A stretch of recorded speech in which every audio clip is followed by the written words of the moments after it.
നമ്മൾ ഈ കണ്ടതൊന്നും ഒരു തട്ടുകടയല്ല, ഹോട്ടലല്ല കേട്ടോ, ഞങ്ങളുടെ കോളേജിലെ ക്യാൻറ്റീനാണ്. ഈ ഇടയ്ക്കായിട്ട് റീസ്റ്റാർട്ട് ചെയ്തതാണ് നമ്മുടെ ക്യാൻറ്റീൻ. ഒരു ചെറിയ ക്യാൻറ്റീനാണ് കേട്ടോ, പക്ഷെ നല്ല നാടൻ സ്റ്റൈൽ ഫുഡ് നമുക്കിവിടെ കിട്ടുവേ. എപ്പോഴും ഇവിടെ തിരക്കാണ് പിള്ളേരും ടീച്ചേഴ്സും ഒക്കെ ആയിട്ട്. നമ്മൾ ഈ നാടൻ ഒരു എന്താ ചായക്കടയിലൊക്കെ പോയി ഇരിക്കുന്ന ഒരു ഫീലാണ് കേട്ടോ, ആ ഒരു ആംബിയൻസ് ആണ്. നമുക്ക് നല്ല നാടനായിട്ടുള്ള ഫുഡും കിട്ടും. അപ്പോൾ ഞങ്ങൾ ഇടയ്ക്ക് ബ്രേക്ക് ടൈമിനൊക്കെ വന്ന് കഴിക്കാറുണ്ട്. പിന്നെ ഇങ്ങനെയുള്ളതൊക്കെ കണ്ടു കഴിഞ്ഞാൽ അറിയാതെ വന്ന് പോകുമല്ലോ. അപ്പോൾ നമ്മളിന്ന് സുഗിയനും പഴംപൊരിയൊക്കെയാണ് കേട്ടോ കഴിക്കുന്നത്. പിന്നെ അവിടെ ബിരിയാണി, മീൽസ്, അതുപോലെ നമ്മൾ നേരത്തെ കണ്ട ഐറ്റംസ് എല്ലാം എപ്പോഴും ബീഫ്, ചിക്കൻ ഇതെല്ലാം എപ്പോഴും അവൈലബിൾ ആണ് കേട്ടോ.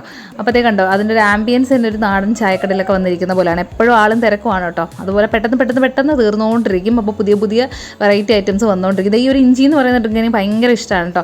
അപ്പോൾ അത് ഞാൻ ഇടയ്ക്ക് പോയി കുടിക്കാറുണ്ട്. അത് ഹെൽത്തി അല്ല എന്നൊക്കെ അറിയാം, എന്നാലും അത് കുടിക്കുമ്പോൾ എന്തോ ഒരു ആശ്വാസം കേട്ടോ. അപ്പോൾ ഞാൻ അന്നും ഒരു ഡ്രിങ്ക് വാങ്ങിച്ച് കുടിച്ചു. അപ്പോൾ അത്രയേ ഉള്ളൂ. ടാറ്റാ.